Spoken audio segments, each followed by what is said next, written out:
Hi gang, the joy of football at this time of year, if you're not actually following your team abroad, is recording it and watching it the next day because it's probably being played in the middle of the night. That's what Martin and I are doing a lot of at the moment. Well, his team are Woking, they're just playing teams I've never heard of. Hey, on today's podcast, we are bringing you We Need to Talk About, and that is pre-season, the footballing side of it. Summertime and the living ain't easy, and that is the Argentina celebrations for winning Copa America, and indeed the Moata and Rodri celebrations after winning the Euros. And then we move to a letter from the Gantry, and Martin's been to a Champions League qualifier you wouldn't believe.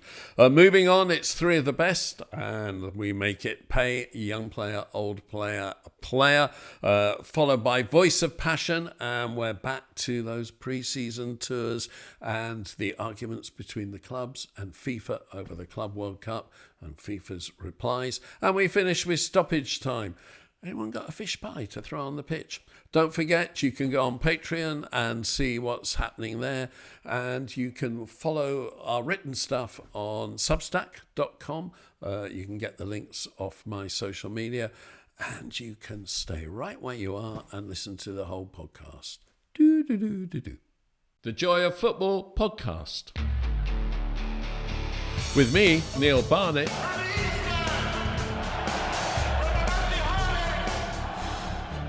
And with me, Martin Tyler. Looks for Xavi! Rodri! Aguero!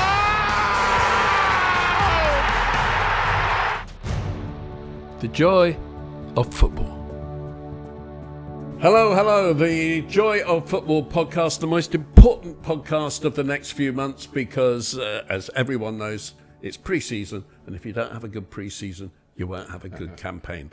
It is with Martin Tyler, the greatest commentator in the world, currently in his 50th year of commentating. Does that make it your 51st season of commentating? That's a good question. Because I started in December, so I'm really looking at December 74. So if I can reach December 2024, that'll be my 50th in my head anyway. Yeah, it's your 51st season. Yeah, I guess it is, really. I mean, you're not counting my playing days either.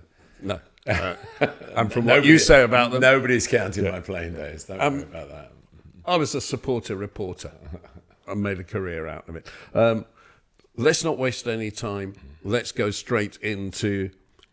We need to talk about pre-season. I hope some young people are watching this or listening to this, because I want to make the point that before this century, before really the 2002, around there, pre-season was always in your own country.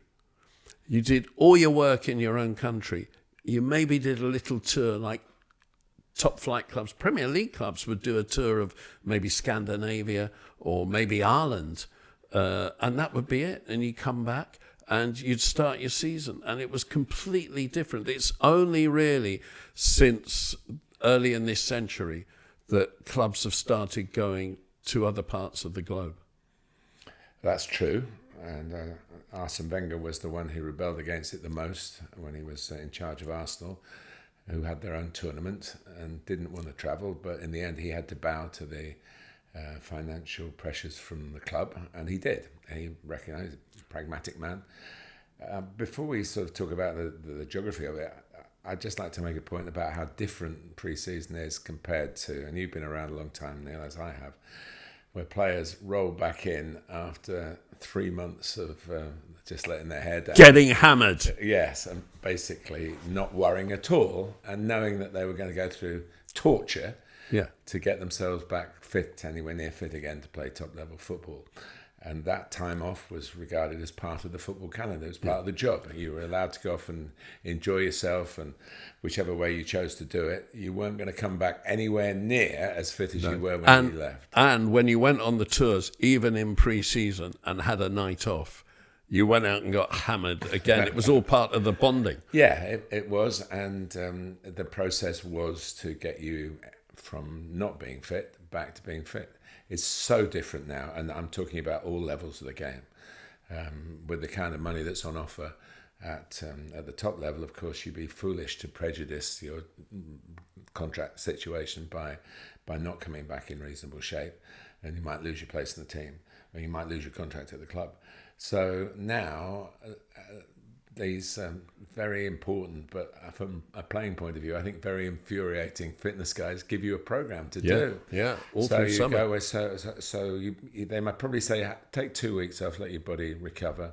Your mind will recover, because doing these drills that you're supposed to do on the beach or up the hills if you're out in the country with wherever your family holiday takes you, they don't affect you mentally. They just keep you going, ticking over physically. So that's really different. Yeah, and it's funny you should say that, because after the Euros finished, there was a number of reports I read in websites and in newspapers that 2 days afterwards Cole Palmer was in a gym and he's absolutely obsessed, and this is what... But he wouldn't have been different from anybody else. Just somebody must have taken a picture of him, or he put it on social media or something, and that's how it was. Most footballers now would be like that. They know the value of their bodies. They know in monetary terms, but also in every other psychological way. They're fitter than they'll ever be when they stop playing. And it's quite... We talk about our addictions, don't we? Our addiction to the love of football. The players have... when you get these endorphins, things like that, you feel great when you train. When you're fit, when you're not fit, and it doesn't work quite so well. But I would say keeping the players away, the international players away from resuming training, was probably quite a difficult thing for some managers, because they go, well, I'll come back. Yeah, and I'm ready. I'm okay. I'm fit. But it's that mental rest that they need more than ever before. So as it swung different physically, it swung mentally very differently as well, because that is what wears players out. And I do think, and we've talked a lot on this podcast about overuse, the players being played too much. Well, one of the things that argues against that is that you're actually fit enough to play almost 3 games a week from the whole calendar year. But mentally, you're not. Yeah. But what's happened since we last sat here was Pep Guardiola came out in the USA on Manchester City's pre-season tour on the back of a comment by Erling Haaland that maybe playing 70 games a season, which could happen. City are in the much discussed, controversial, expanded FIFA Club World Cup, that might be a bit too much, you get tired. And Pep Guardiola said, when he was asked the next day, I guess, about Erling's comments, said, well, go to bed earlier. Tiredness is an excuse. Yeah. And I think that is true. I've sort of said that down the years in various capacities. If you're told you're tired, you'll be tired. If you're told you look well today, oh, right, fine. Maybe I'm not tired, Yeah, I mean, I think as well, I remember... in 1991, pre-season, I took over the Chelsea Club newspaper, editing it, and I got together some Chelsea supporters who were writers and photographers. They weren't football writers and photographers, but they were writers. And I took them for a day to Aberystwyth, where the team was training. And in the morning, they had formed a track in the figure 8. And they had relays, and you had to go. The two teams had to go in opposite directions around the figure 8, so they kept crossing, and you weren't quite sure who was in the lead until you got back to the beginning. And it was in the sand dunes of Aberystwyth, and the players adored it because it was competitive and they loved the race. And they were having it was like a pub outing without the beer. I mean, they just absolutely adored it. And then in the afternoon, they played games. Games of football, obviously. And there were 2 mega fights. That was pre-season 1991. And fast forward 11 years, 2002. And I think that was the year that my friend Charlie Stilitano, New Jersey, American-Italian, a great person, by the way. Yeah, brilliant bloke. Yeah. Took 2 clubs from Europe over to the States to play a couple of what he called exhibition games.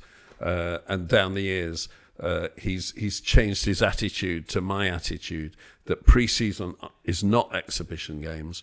Pre-season is rehearsal. Pre-season is a course of action leading up to a dress rehearsal, the final pre-season game, and the season. The difference also, Neil, is now everybody has got the GPS tracking devices on them, and every piece of exercise goes into a computer. So you can work against the group saying our group is doing this, but actually this player's down on his stats from the day before, so we've got to look at him. So there's a really individual approach to a collective.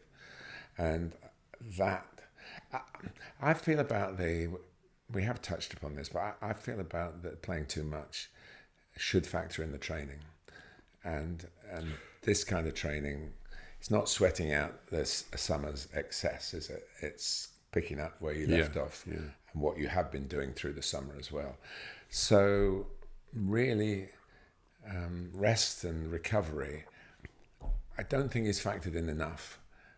Physical rest and recovery, and there will be some players that young players can just keep going for broke, but for older players to prolong their careers, which of course they all want to do on the contracts they're on, they have to be taken in a much more care, I think. And whether one size fits all is some of the approach for these pre-season camps, I doubt it, but it might be in some cases. And if you're the one who comes last and loses that race you described, because they're still doing the same sort of things, I promise you that.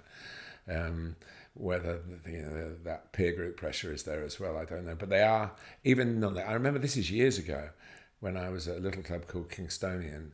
We won promotion from the Isthmian League South to the Isthmian League, and we had a club night to celebrate it all.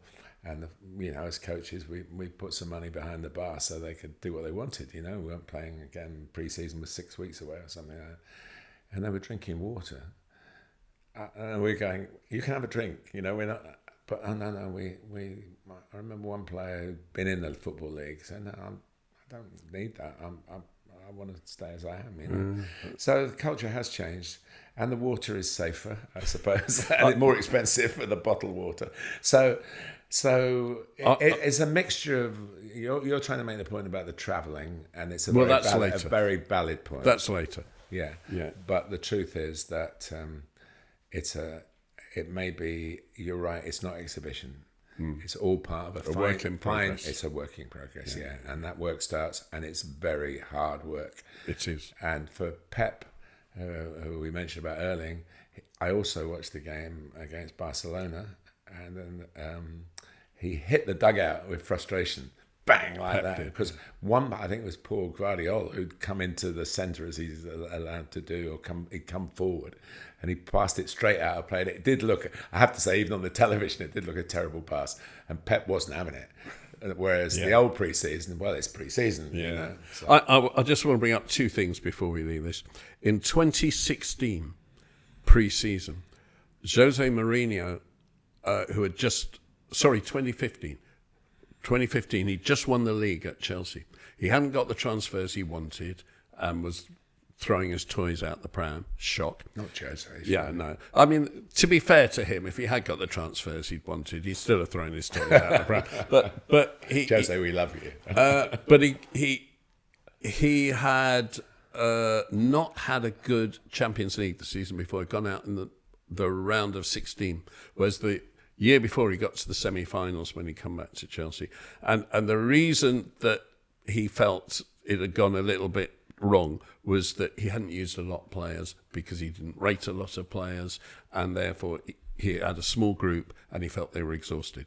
So in the 2015 summer going into the 2015-16 campaign, he reduced pre-season from the normal 6 weeks to 3.5 weeks on the grounds that he didn't want to tire his players as much. And I'll come on to my second point in a second, but basically at the beginning of the season, you just have one game a week. And he felt the team would get fit in those 3-4 games and would muddle out the results they needed and then carry on. But they didn't. They didn't get the results they needed. They never got fit, and he was sacked by November. It didn't. 3.5 weeks wasn't enough to prepare a pre-season, he found out. So that's the first thing. So you need that 6 weeks. The second thing is, we used to, at the beginning of the season, have a weekend game, a midweek game, a weekend game, a midweek game, a weekend game. You'd have 5 games in the first 2 weeks of the season, or 3 Saturdays, 3 weekends of the season. And I don't know why it's changed and you only have 1 game a week now, but I blame you. I blame you because I think it's Sky that changed it. Because I think in midweek in August, there are too many people, potential viewers on holiday for the kind of money that the broadcasters are paying to the Premier League to have games at that stage where you're not going to get the same audience and the same league season starts. Yeah. And I do think that one of the problems later on in the season is that you haven't had those midweek games at the beginning of the season. Now, the interesting thing about that is I think the coaches love it because at the beginning of the season they get a whole week for 3 or 4 weekends in a row in order to prepare their team and do more tactical work. But there are games. There will be Carabao Cup games, European games. You get into the games pretty quickly.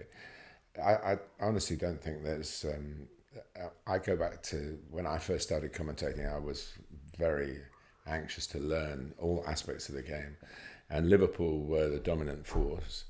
And they would say, Bob Paisley, who never had a computer in his life and worked on cards and systems that were all very Heath Robinson of the day, but were very effective. He would say, we'll do our training and we'll be fit by November. We're really fit by November and then we'll be ready to go. And then Alec Ferguson more recently, why do we kick on after Christmas? Because we reach another level of fitness. And Liverpool won the league in those times with 14 players. Mm-hmm. So, I know times are different now and the athleticism might be a bit different. I don't know. I saw a lot of you couldn't tell me that Ian Rush couldn't run around in the football of today. He would be a brilliant player. Emlyn Hughes would get around the pitch and have an argument with every member of the opposition. And some of his own team probably as well. But it is of its time, and we live in a technological age, and football has embraced that as it should do. But I think the answer lies in the soul, as they say, really. And as a footballer, to get the best out of yourself, you need a bit of help, but you know what's right for you. And sometimes it's hard for those players to say, I don't need this today. Mm-hmm. And I think in the end, the level of tiredness that we get is partly because too much effort goes into the training, too much detail, put all that level into the match because you're judged by winning the matches. And Jose had a point when he made that decision, but I was there the night of his last game, and it had gone totally wrong within 3 months of having 3 weeks pre-season. Just one aside here, in the Liverpool suburb of Walton, which is where Strawberry Field is. The song was Strawberry Fields, but the actual home that it relates to is Strawberry Field, and where John Lennon's first home is, and there's plaques and everything. In Walton Cemetery, Bob Paisley is laid to rest in a very unfashionable, look who I was grave. I mean, just a lovely piece of modesty. He never was a look at who I was. He's the most reluctant manager, and he was the physio and an ex-player, and he basically was sort of arguably the best English manager, club manager ever. Certainly in the envelope, that's for sure. Yeah, and he's just got a lovely little grave there. But the interesting thing about that cemetery is there is a gravestone in there from a long time ago that belongs to someone who Paul McCartney sweared he made up. But Eleanor Rigby is in that cemetery, and I've seen her. I haven't seen her, I've seen her gravestone from maybe the 1940s, something like that. So again, it's not really one for the teenagers, is it? But no. Neil will sing it for you if you want. No, I won't. I'm tone deaf. But there you go. Same cemetery. Bob Paisley and Eleanor Rigby. There you go. And in the church opposite was where Cilla Black's memorial service was held. Good little area, that. Right. Little asides. Let's get on to the more important stuff. The joy of football now moves to summertime, and the living ain't easy. The Copa America celebrations of Argentina revealed what most of us thought was a sickly racist song sung by the squad, and which Enzo Fernandez posted on his social media sites, and led to civil war within the Chelsea camp, and especially with the French black footballers. The Spain celebrations led to... This was after winning the Euros, led to something that shouldn't be confused with it. It was more of a political outburst by Moata, Captain Alvaro Moata, and Rodri, chanting, Gibraltar is Spanish. Gibraltar is Spanish.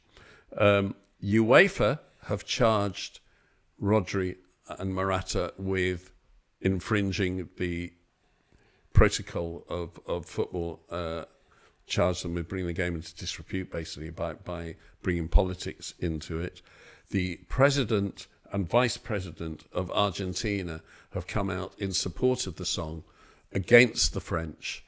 The vice president of Argentina is an absolute disgrace to humankind with her outbursts, and totally unacceptable.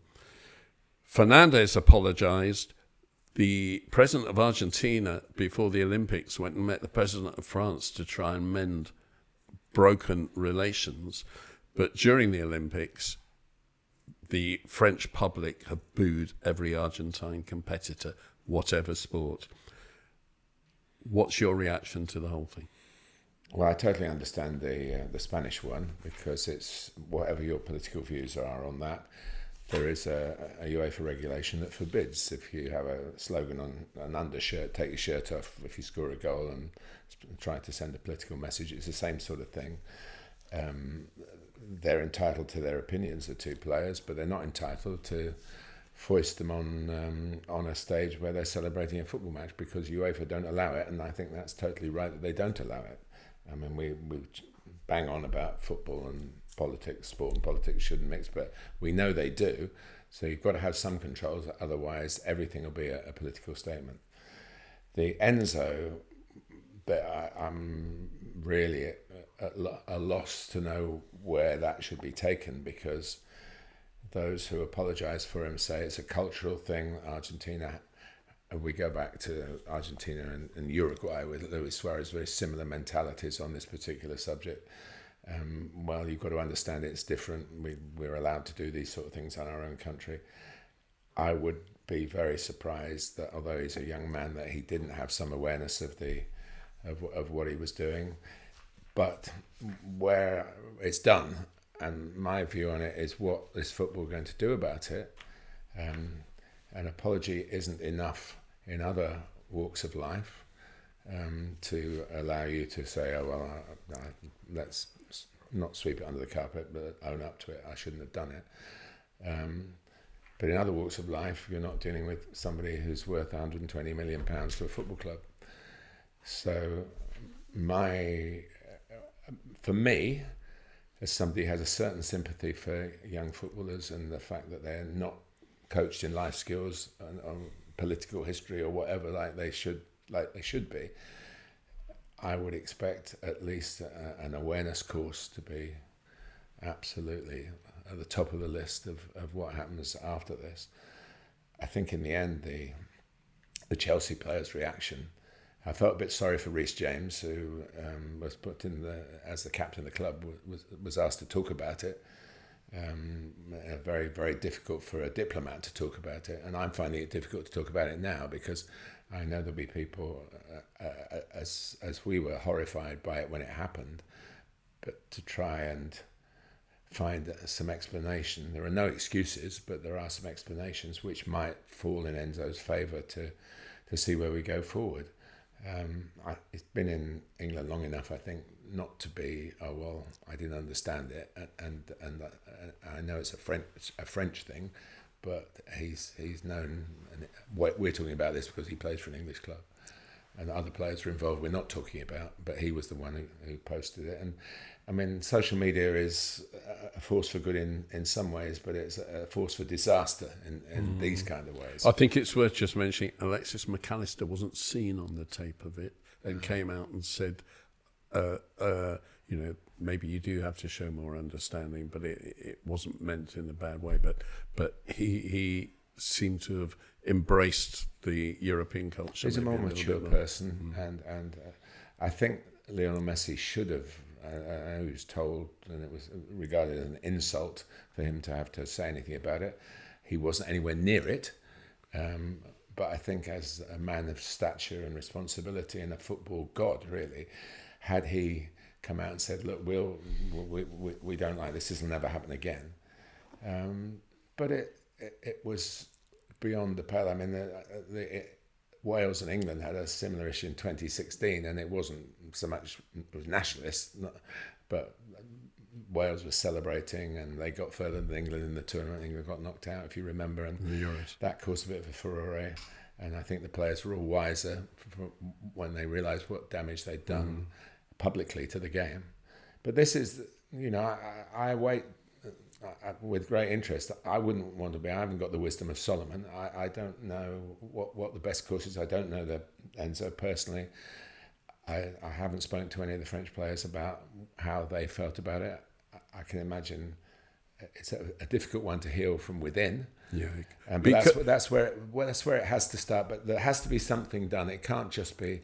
Well, he's making a donation to an anti-racist and organisation, and Chelsea are backing it and making a similar. Well, that's a good start. But I wrote about this on our Joy of Football Substack site, which you can subscribe to and follow.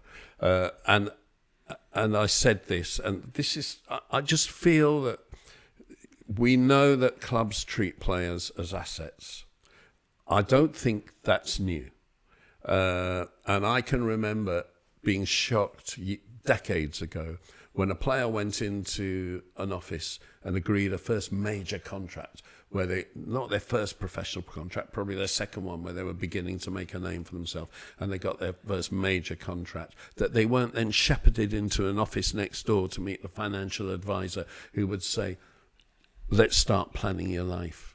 I will help you plan your life. I think at some clubs that did happen, but maybe at your club. And what are you going to do? Put some money aside for a home. Put some money aside. Are you going to do something for your parents because of the way they backed you all this time?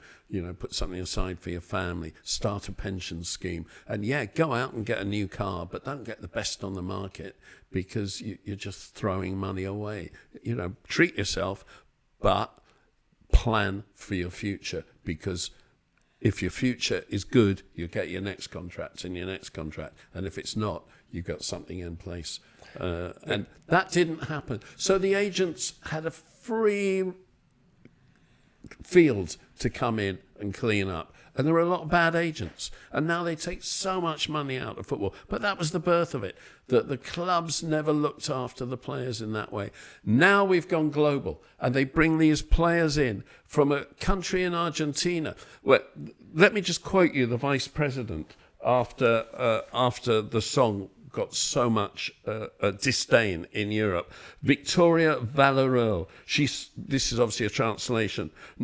No country with a colonial history is going to put us down for a song sung on the field, nor for speaking a truth that nobody wants to admit. Enough of pretending to be offended. Hypocrites. Enzo, I am with you. Messi, thanks for everything. Argentines, always keep your heads high. Long live Argentina. We never forced our way of life on anyone, nor will we tolerate that someone tries to do the same to us. And the great former Senegalese forward Demba Ba put on Twitter after that, Argentina, land of asylum for former Nazis on the run. From 1945, Peron hosted war criminals, and it surprises you? There is an uprising of black people for good reason. This cannot be allowed. Can I ask you this question? And I think that's what our listeners would want us to touch on. Is it a sacking offence? Not when you've been bought for 121 million euros. That's not the answer. But it is the answer. And that is the dilemma. But it would be in other fields of employment in Europe, or certainly in Britain, and certainly in France. Would it be for a 21, 22-year-old naive employee? Well, this is what I'm saying. He, at the age of 21, Enzo got bought from was he Boca Juniors, I think, or was he River Plate? He was River Plate. He was River Plate. He got bought by Benfica for 10 million euros. 10 million euros. He went in the summer of 2022. It was summer of 2022 to Benfica. Yeah, in December he won the World Cup, and in January he was transferred for 121 million euros. And he comes to a country where he doesn't speak the language. He's not really learnt English since. I asked for an interview with him in February, and I was told he doesn't speak enough English. So that was put out of bounds. He's got 2 kids. How much are his feet on the ground? How much are his feet on the English ground? I believe if you bring in players from other cultures, you have to try and assimilate them into your culture. Not force them to be the same as your culture, but you have to assimilate them in. And if you don't, these are the problems you're going to get, in the same way as if you don't assimilate them into earning lots of money and what you do with it, you're going to get problems down the line that a lot of players have with money. So I think that the clubs have to take responsibility for this. You cannot have globalism and not carry the responsibilities of bringing in people from different cultures. And just to give an example of how Argentina is a different culture, apart from Demba Ba, Angel Di Maria, who's now left Benfica for the second time, who's in his late 30s, 36, mid-30s, was going to go back to his first club, Rosario, in Argentina, but because supporters of other clubs didn't want him to, they've threatened his family, they've threatened his sister's.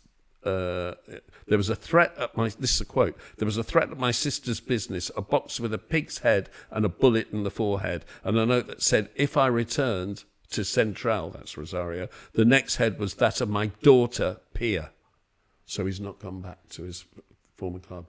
This is Boca Juniors versus River Plate in the final of Copa America. The one time it happened, had to be moved out of Argentina to Spain in order to have it without crowd trouble. Argentina is a problem. Argentina has problems. Just a final word on it. I understand the apology. I can almost understand the over-exuberance from winning, but that crossed a very thick line. It was way over the top.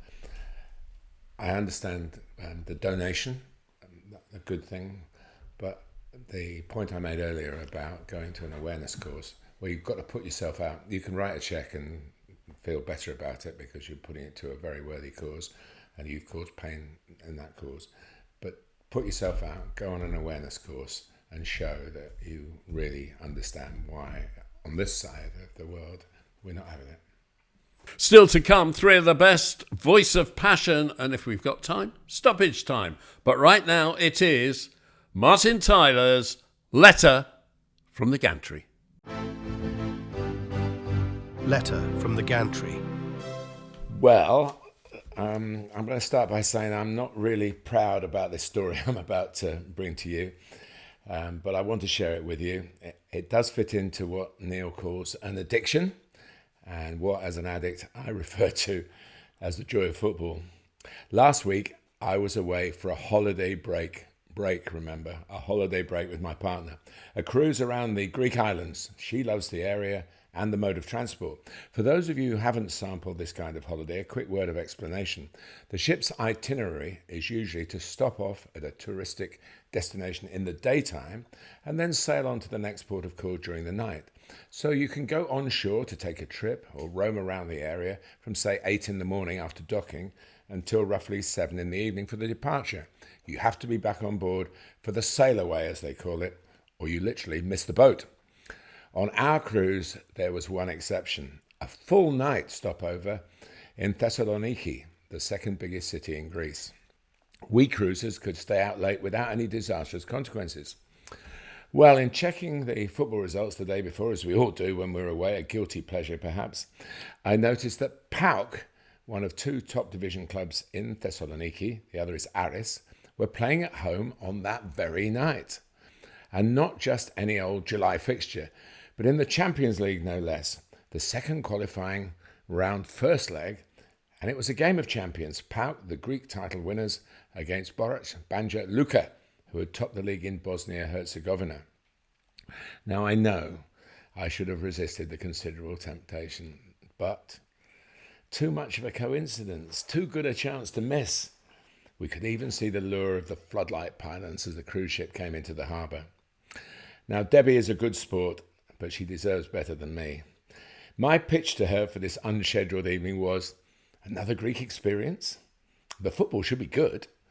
The fans are world-renowned for the passion of their support. We've got to have a look at them. And an authentic Greek meal near the stadium afterwards. So I got a yes. Then we wanted to buy 2 tickets for a game which was attractive, but not a sellout. This gets me to the real point of the story. It just was not possible to get the tickets. We tried online, by phone, and face-to-face at the ticket office at the stadium. Not possible for one very basic reason. We are not Greek. Recent legislation from their government means that only Greek citizens can go to top-level football in their country. No arguing, no exceptions. I was immediately struck by the stark contrast with one of the biggest current strands of business in the Premier League. Chasing the tourists, not chasing them away, tapping into not just ticket prices but other revenues from visitors like the club shop. It's a policy which at some clubs is working against traditional season ticket holders whose percentage of the total stadium capacity is dwindling. One senses that renewals are hardly encouraged. Past concessions for regulars have been reduced and in some cases eliminated. Not only that, but as you're well aware, there is more and more of a push from Premier League influencers to take fixtures away from these devoted fans to foreign shores. Argue against that in the wrong place these days and you're labelled a dinosaur. I would have happily paid the going rate to watch the game in Thessaloniki. Top price €150, so 300 for the 2 of us, around £250, for 2 seats that remained empty on the evening, income being turned away. Thanks to some very kind television media personnel at the club, we did get in to watch the game, and a very good one it was too. PAOK winning 3-2. Their 3 goals, all headers, all from centre-backs, one from the ex-Watford man, William Trost Ekong. And since then, they've also won the second leg, to move a step nearer the group stage. I had been in the stadium once before in 1982 when England in the early Bobby Robson years beat Greece 3-0. 2 goals from Tony Woodcock and the other on his debut from Sammy Lee. Almost 42 years on, there was little evidence of change. My newfound friends at the club offered hope that the only citizens rule would be revoked soon. It is a response to the difficulties with crowd control. It was frustrating to be on the wrong side of that legislation, and it made it nothing like the relaxing night I'd promised my partner. But in defence of the Greek government, its initiative to try and protect the game. Regulation of football by the state remains an issue here. Keeping the game away from our visitors will never be on that agenda. Moving the game away from here certainly is. I've been there. I went there in 2018. Chelsea played a Europa League group stage, match 1 there. Good time of year. And I've got 3 takeaways from that game. I went in the crowd, not in the press box. And I was trying to go in the crowd, but ended up in the press box. But obviously in European games, they have to sort it. But we were advised that you should not walk up to the ground because of potential crowd trouble, and we had to go into the city centre and get a coach up there. In the end, I do know people who walked up. There wasn't any crowd trouble, and it was all over the top. I do remember a lot of Macedonia chants from the Greek fans, the Thessaloniki fans during the game, because it is actually South Macedonia, which is why the nation is now called North Macedonia and not just Macedonia, although there is not a move to break away and unite. It is just their self-awareness. History, The second takeaway that I have of that trip is it's the first time I'd had, and I was sitting there from someone in the hotel where I was staying. It was the first time I'd had flavoured ouzo, honey ouzo in a bar. And I can tell you that a few honey ouzos are a good way to start the evening. There's a good point for some of you travellers. That was your pre-season, wasn't it? Yeah. But the other point I'd like to bring to you is that it would have been BT Sport commentary team stayed in my hotel, and moving away from the swimming pool during the hours of the day, Steve Bauer and Nigel Spackman was a complete and utter impossibility. I thought you might like that. I'm sure they did a good job when they finally got to the Gantry. Good little town. Not a touristy town, a kind of working port. Well, that's town. why we had to go to the football. Yeah. The food I had in Thessaloniki wasn't great. So tell if you're watching, Debbie, you didn't miss any of the food, but you should have tried the honey ouzo. We move on, and let's go to three of the best. And he makes them pay. Three of the best. He's made them pay, and that completes a wonderful hat-trick. Old player, young player, old player, player. Martin. I start with the young player because his connection to the letter from the Gantry. This all happened totally independent of my trip to Thessaloniki, but within a couple of days they signed a player from England, Pauk, Shoretire, that's how it's pronounced. He was called Shortire in his young, he's still young now, but when he joined Manchester United, when he got in the first team, his family informed all the commentators that it's Shoretire. And he's gone, his time at Manchester United produced 4 or 5 first team appearances. He had a spell on loan at Bolton, but I think he hit a bit of a full stop. The various stories that United wanted to keep him, his contract had run out, whether he decided it was time to move on or whether the club in the end. Because I think they might get as much as $500,000 for him because he's of his age and he's developed through the academy. So he's gone to Pauk. A few offers as well. He's an attacking player, good with the ball, eye-catching player. And clearly he believes, and his people who will have advised him on this believe that he's going to get a chance in the first team sooner than he would on a regular basis at Manchester United. Champions League football has been mentioned, but they've still got a third qualifying round to get through after getting through that. And the first leg that I actually saw in the stadium, they've got Malmo, I think, in the next round, and then there's a playoff round as well. So it's not by any means a given, but he's going to get a chance, I think. And I think it's quite a brave decision to go to. It's a lovely country, of course, to go and live, and the football club has a very good tradition, a great support, really passionate support. So I enjoy that. But not many. I actually met when I was at the ground. I met 1 or 2 journalists, and we exchanged numbers and everything. And when Shola signed, I got a few calls from Greece saying, "What, we don't know much about him. What can you say?"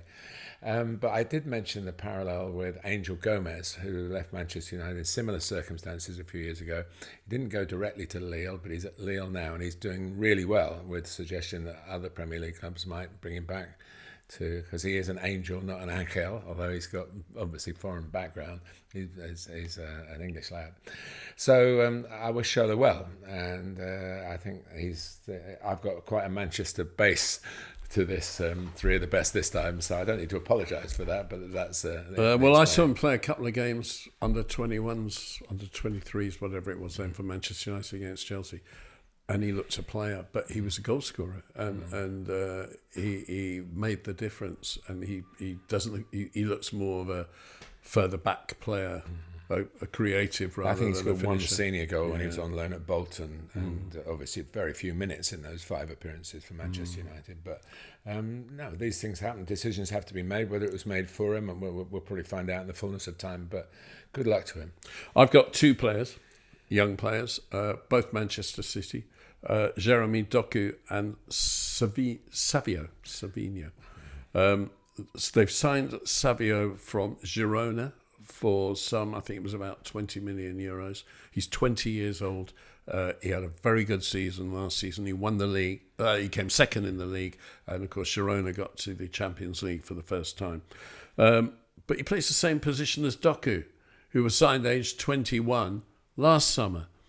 And this is what clubs are doing now. They're buying players of a similar age in a similar position. And I wouldn't go if I were him. I think it's a crazy decision. Now, I wasn't convinced by Doku last season. I first saw Doku playing for Rennes against Chelsea some years ago in the Champions League, and he was exciting and he bristled with pace and potential, but he wasn't the finished article. And when he came to City last season, for the first 2 or 3 months, he looked the finished article, but he didn't have a consistently good season, and it tailed off quite badly. And he only started, I think, one of their last 6 games.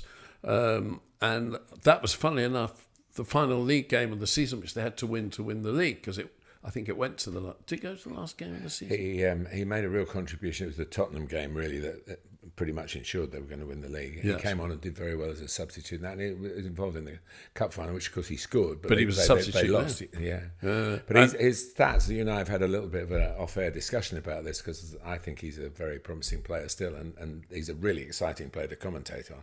But he gives the ball away and those players too much for Pep. Yeah, surely, maybe. Which is maybe why he didn't get in the team. I didn't think he had a good Euros. Well, the stats say he had the most completed dribbles. Yeah, well, they can stuff the stats up their backsides because those are stats he didn't produce in the Euros. Belgium didn't produce, did they? So, again, you're as good as your teammates, really, and obviously the collective failure, but it was a failure. But I think he'll do well. It makes me wonder, what Jack Grealish's situation is going to be with competition. But Jack's a very resilient character, and he's been through some tough times, and I would imagine the greater the challenge, the greater the response. I hope so. I just think with some of these guys,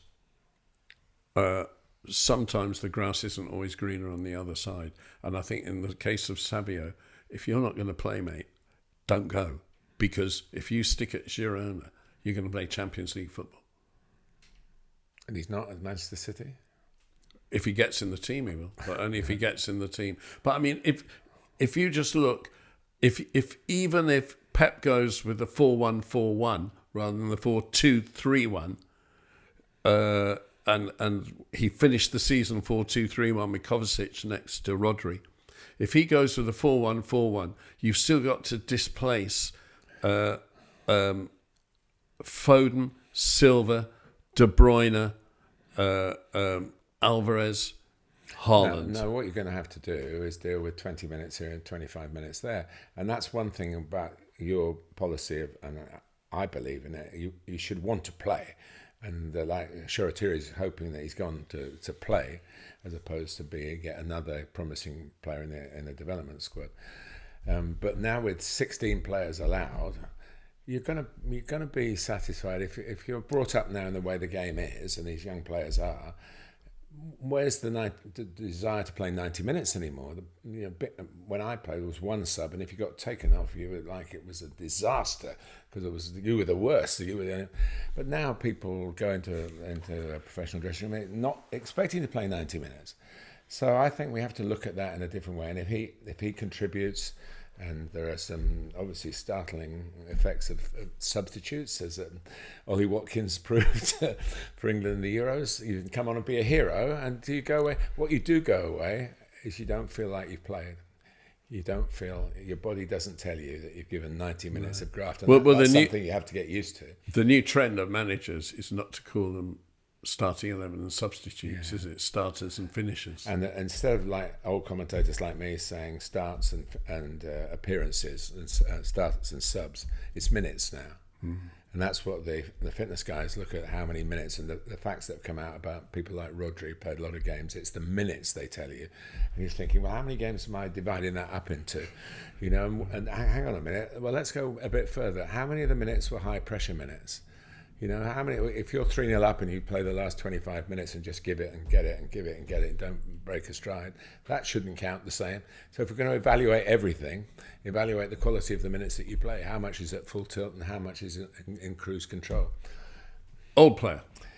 I really struggled to come up with something that I thought was better than I want to talk about an old mate, really. And I thought, am I indulging myself here?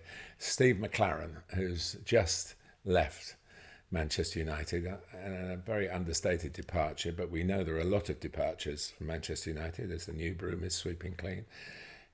I don't know the circumstances, a bit like Shoretire. They're obviously keeping their cards close to their chests about who and why and when and where. But we know where Steve is going. He's going to manage Jamaica. And he's been one of the great... I first came across him, he was a player. He wasn't a top-level player, but he was a good player, good pro. And he was always someone who wanted to talk about the game to you if you met in the tunnel before or after a game. And I've been lucky enough to be in his company and get some of his wisdom, which is considerable. And I know there are images of him, this, that, and the other, that people... at times poke a bit of fun at him. People shouldn't do that. He's a top football person. His ability to size up situations and react to it. And Manchester United have had two trophies with Eric Ten Hag and Steve McLaren by his side. So he can take a great deal of credit from that.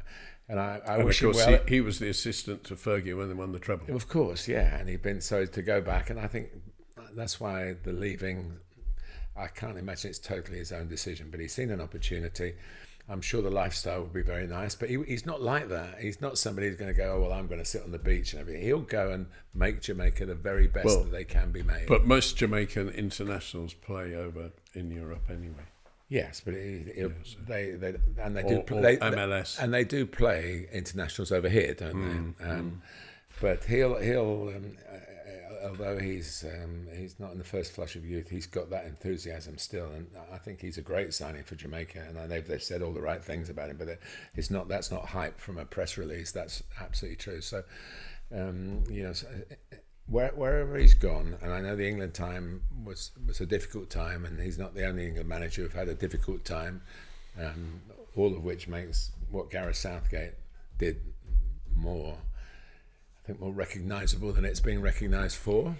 But he's a really good football man, and good luck. Another stage, another step, and I know it'll be a step forward, Steve. And I think he'll be a World Cup manager because obviously they're CONCACAF, Jamaica, and 3 CONCACAF countries are going straight into the World Cup because they're hosting it: Canada, USA, and Mexico. So qualifying, if they do qualify, I'd like to see him on the dance floor with the players. I think that would be... Well, the only time they qualified before was 1998, and Frank Sinclair got into... My mate Frank Sinclair got in there, and he had a great time. My old player is Kasper Schmeichel, 37 years old.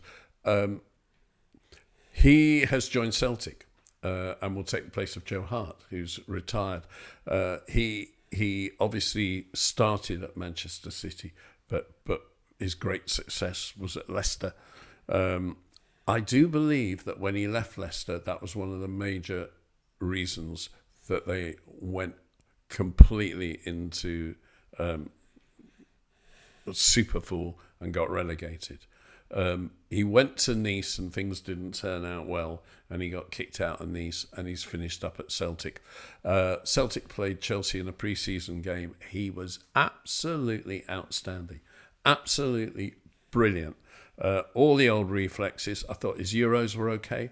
I think he's a bit of an underrated goalkeeper. Now, that sounds crazy, given that he won the league at Leicester and he won the FA Cup at Leicester, and no other goalkeeper has won either at Leicester. But I think he was underrated because I really do think that for many years he was one of the best goalkeepers in the Premier League. And because he wasn't 6'6" in the era of being 6'6" for the best goalkeepers, and because he wasn't his father, I don't quite think he got the credit he deserved. You've got to the main point. I think that if he was Kasper something else, he'd have got a lot more praise, a comparison. And Kasper's had to live with that. And I don't think it's been easy for him to do that. And I'm not saying that Peter wants to watch his son play, and that I've been in that situation as well. So you do want you can't blood is thicker than water and all that, but it hasn't been easy for Kasper. And he's he can be an angry goalkeeper sometimes. I don't think the referees in Scotland would be pleased to have him arrive, because he's forthright and he speaks a lot of sense. But no, I wish him well, and goalkeepers can go on seemingly forever, and he's still got plenty of time. Player. Yes, Calvin Phillips. I want to speak up for Calvin Phillips because the set of circumstances. If you wrote a movie about what's happened to Calvin going to Manchester City when he was injured and never really getting a start and never really got any further forward from there, and all the things that have gone wrong for him, and I find it quite heartrending because he is a good player, and he's a good lad who's come through quite a difficult upbringing and made himself at Leeds, really made himself an indispensable player, and did really well for England. And another player who left his club and they got relegated. Yes. But I saw him play the other night, and he played centre-back, which isn't his position, alongside Guardiola against Barcelona, a young Barcelona team. And he played some wonderful passes from the right centre-back position out to Jack Grealish on the left, reminding everyone what a good passer he is. And defensively, it's not his position, so it wasn't an easy night for him. And then it went to a penalty shootout, pre-season penalty shootout, and he stepped up, took the responsibility, and didn't score from the spot, and they ended up losing on penalties. And I just feel he deserves a break. There's real talent in there. How it fits in with Manchester City's valuation, where they should just say, find somewhere to go, and thanks for trying, and sorry it didn't work out, but I'm sure it will somewhere else. I'd like to think that football's more complicated than that. You can't, he has a value, but I just think he deserves a change of luck, and I wanted to speak up for him today. That's all. Malang Sarr is my player who many people won't have heard of. I know Chelsea people will have done. Chelsea signed him, I can't even remember who from, I think as a favour to an agent, to be honest, in order to get another player. He had one season where he played quite a lot. He played 20 games in all. At the beginning of last season, he wasn't included in the 25 that are registered with the Premier League. So that's it, kaput. You don't play. You just train with the under-21s, even though you're a senior player. You don't play. And you are just shelved. He's got a year left on his contract. It's been ended by mutual consent, and that's a big decision by him because it's probably $100,000 a week or something like that, which you won't be getting where he's gone. He's signed for Lens in France, and it won't be anything remotely like that, but he wants to play. And my point of choosing Malang Sarr is I actually believe that the whole transfer window is wrong. And I think and the whole registration of 25 players, I just think that it denies the right to work. Yeah, but Chelsea will register 80 players. I mean, you can't. You've got to have some restrictions. I'm not defending my club at all. No. I'm saying, but the top clubs will stockpile players. Yeah. So what I believe is this: else. They won't be playing. No. So what I believe is this: I believe that if you are fit and you do not get selected, say for half a dozen games in a row, and I think you should have the right to a transfer. Not free transfer, but you should have a right to a transfer, even during the closed transfer window, because it is a restriction on your right to work. I agree with that. I agree with that last point, because it is a restriction. And I thought the players' unions, but of course the transfer window gives some solidity to contracts. So you can't be sort of eased out. No, but you can't. It doesn't give the club the right to transfer you. It gives you the right to leave the club. The club's still got to agree a fee. Well, you've still got the right to leave the club. You just can't play anywhere else. That's the problem. Yeah, with the but system. that's the restriction on the right to work. I think the whole transfer window is rubbish, but it doesn't work at all because when you finish a window, if you haven't got your team sorted out, you become someone who can't compete at the same level as you should be, and I don't see the point of it. There's a real fear in football of letting somebody go who might come back to bite you at another club, and that happens. So why would you interfere with people's lives because of that risk? Because you must be a very insecure person if you don't back your own talent. Say, well, I don't think X is as good as Y, so we'll let X go. Well, end of story. There's the real issues of that in youth development, because if you don't let people go, you get gridlock, and you get a lot of people all trying to get one position in the team, and no one gets the opportunity to play a lot and develop into a first-team player. You get 5-6 people getting 10 minutes here and 10 minutes there, and none of them develop into first-team. Well, no, and they're playing football that doesn't really have any resonance to it. They'd be far better off going to the National League South and getting kicked up in the air a little bit and grow up and learn how to get to a ground instead of being driven there in a team bus. Put the sat-nav on and find Maidstone United or go and find Yeovil. You know, that's what players who come out, and some of them do it, and the others go, well, I better go with somebody else. Yeah. So, Marlan Sartre, respect for ending your contract early and leaving. I hope you have a good spell at Lens. I don't know how good you are. You're never top level, mate, but I bet you're pretty good all the same. And good luck. There you go. We come on to Voice of Passion.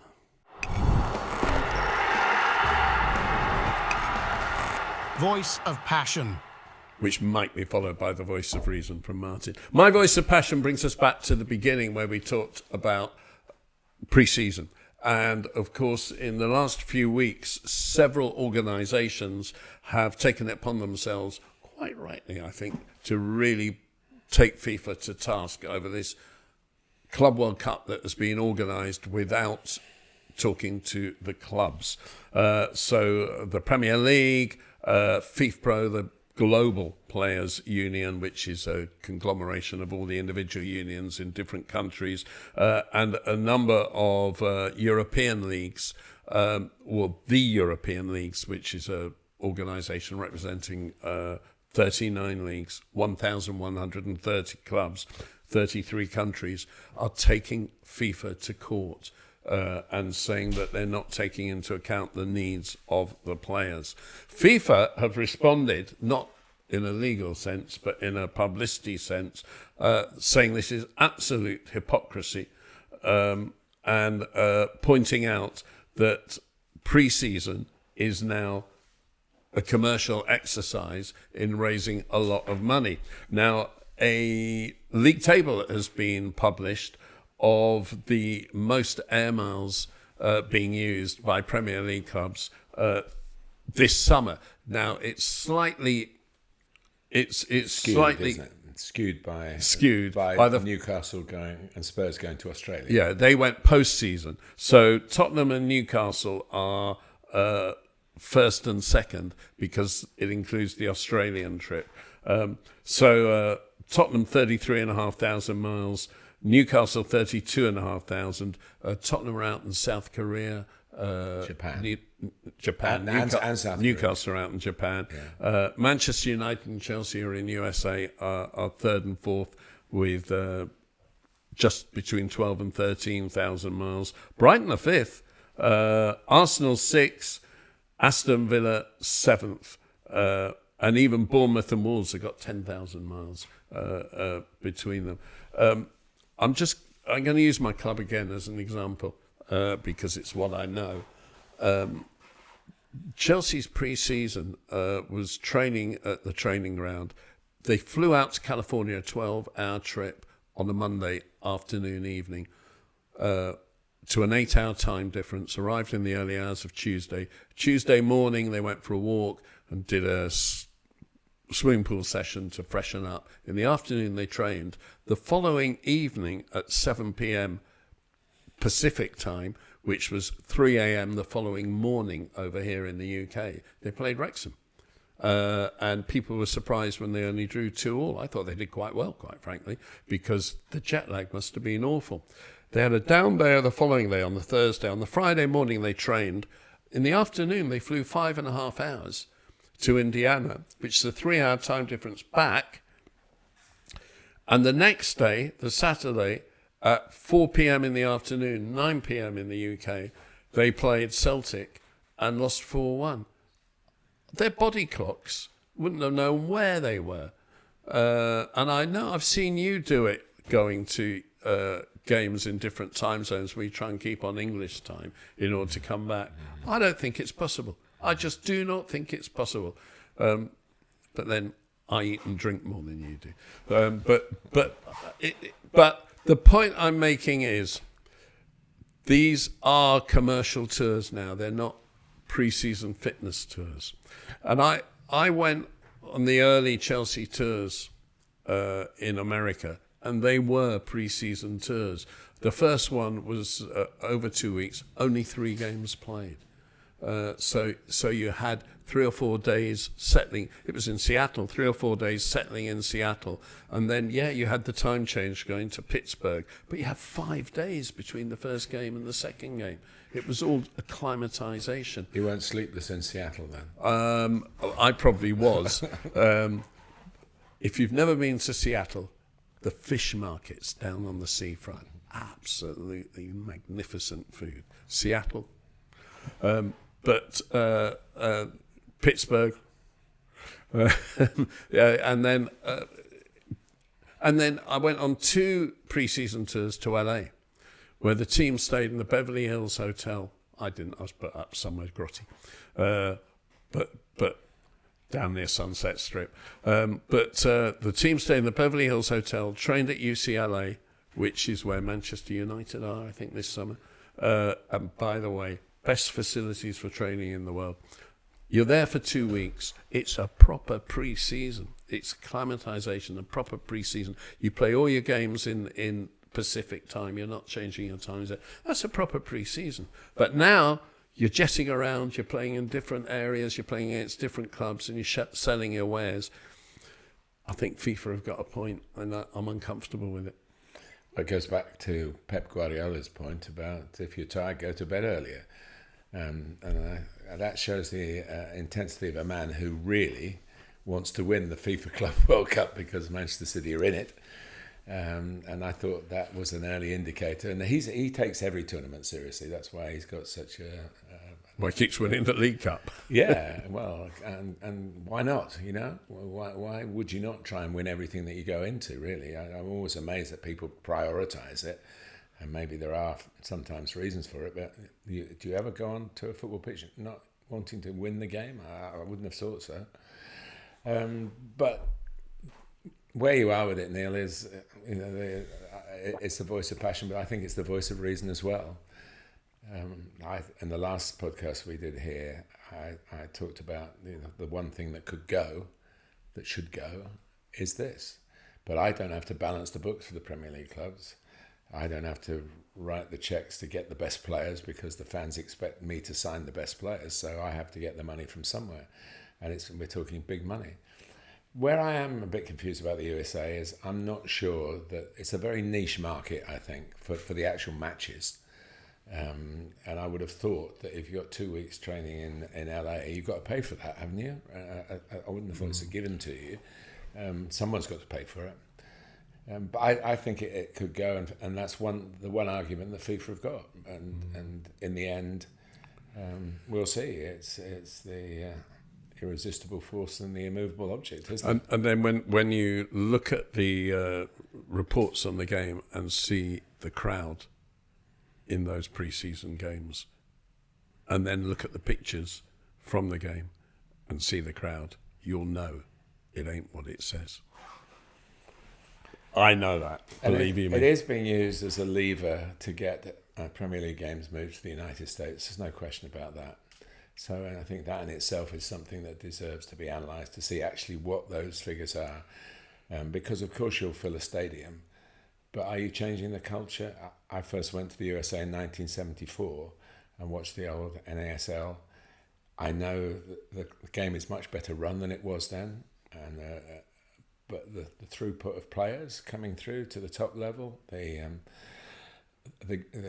if you like, countrywide football, no, big franchises, big business. Maybe that's the way they run the sports, but football is way down that pecking order, and I cannot believe that. I hope I'm still around. I'm available if anybody wants to contact me via the podcast to commentate on a World Cup again in the USA, having done so in 1994, and you mentioned earlier about 50 years. I've never commentated on a World Cup in England. So what have we done wrong? And why does it have to go there again? Is it because they love football so much? I don't think so. No. Is it because they pay more than anybody else? I do think so. And they've got the money, they're entitled to do that. But for me, as a lover of the game, I thought the Euros in Germany was terrific. It wasn't full of commercial opportunism. It wasn't the best football ever, but it was a very good football tournament which was accessible to all. And that's the model that I would like to be followed in the game, not the ka-ching. There you go. That is it, apart from stoppage time. Stoppage time. A very quick stoppage time. Martin, Olympics, do we care? Yes, we do. I've got my video set to all the highlights to make sure that I don't miss anything that Team GB do. The events recently, the triathlon run was just... Yeah, but football. Oh, okay. Well, I care about the football as well because it's a decent tournament with good players and a trophy. It's changed a lot. My first Olympics as a commentator was 1980 when the professionals, it was a split between Western Europe, who had, and most of the rest of the world, who played amateur football. When I was playing in the Old Isthmian League, I played against players who were in the Team GB squad. They didn't always qualify, but some of them played for a Great Britain team. There was no professionals involved. And then the 1980 final, I think, was Czechoslovakia against East Germany because they called themselves amateurs, but they were in fact professionals, and they were miles better than the Soviet Union, who were the hosts. Actually came third when everyone expected to win. They had top international players. That changed to 84. Dunga played for Brazil. They lost in the final to a team of French professionals. And then Klinsmann played in 88, and now we've gone through with people like Neymar. Pep Guardiola Messi. Played in 92. Yeah, Pep Guardiola won a gold medal, didn't he, in 92? Yeah. So I think it's a good development tournament. It's now an underage tournament, isn't it? So I think there are only about a dozen Premier League players involved. Alvarez from Manchester City is one of them. And it's football. It's international football, which we believe in, and I've kept abreast with it. I'd like to see the games live. I don't think because of the multi-sports it gets probably the recognition it deserves. It's good quality. Of course, there have been one or two not very nice incidents, but that happens. Yeah. Well, I actually think it's not very interesting, and it doesn't bother me at all in the men. I think by making it under 23s, it's just stupid, and the World Cup is so massive. And the Olympics can't match that. Ditch it. I think it's really important for the women because before the Women's World Cup really took off, the Olympics gave women's football a stage that maybe it didn't have. And therefore it established something really important. And as a result of that, they haven't gone to under 23s. They've got a proper tournament and it's as big for women as the World Cup is. And brilliant. Absolutely brilliant. But not for the United Kingdom. No.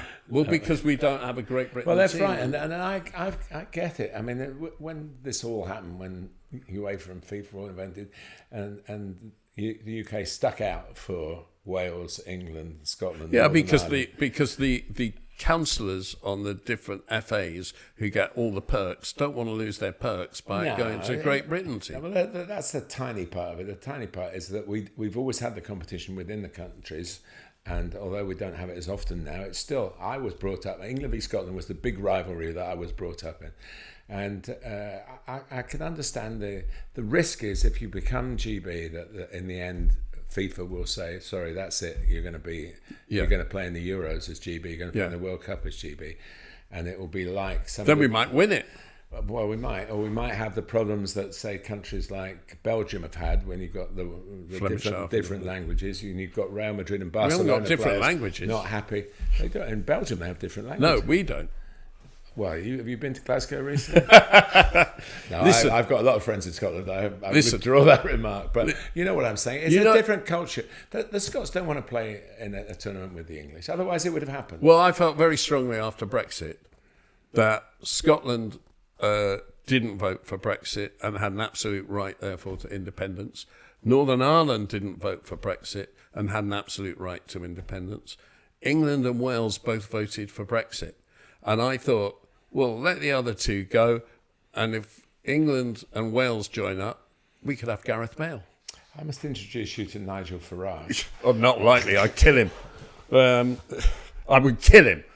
I did not vote for Brexit. But I would have taken Gareth Bale into I was my in the Euro, so I couldn't vote. So, okay, and the other stoppage time issue, VAR in Norway.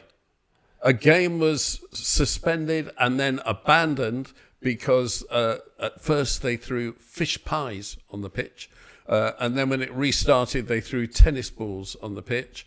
And then in the second game, I've forgotten what they threw on the pitch, but it was equally as creative. And the Norwegians don't want VAR. That's their right, isn't it? Their entitlement. The Norwegian FA will have this at the side, won't they? They're going to have a decision. They're going to make it early next year. Are they going to have a referendum on it? I think it'll be before the next Norwegian season, which is, I think it's a March to October season. And why not? If people feel strongly about VAR in this country, I don't advocate throwing things on football pitches, but try and have a lobby, a power group or whatever, and try and make the democratic process so that if you're in the majority, you win. I think it would be wrong to go back, not to have VAR, because our opinion doesn't matter. It's the young people who've grown up with VAR, and if they want it still, they're entitled to have it. But you've missed the real point of all this. Were the fish pies good enough for you to eat? I would doubt it after they hit the turf, but before that... I can imagine you swooping underneath like a gull, catching them before they hit the turf. I'd have been Kasper Schmeichel. The joy of football, the joy of fish pies, not so dissimilar. From Martin and me. See you next time. Ta-ra. Thanks for watching, listening. Thanks for going to Patreon. If you do, we're going to have some good offers on there in the near future. And thanks for being you. Have joy.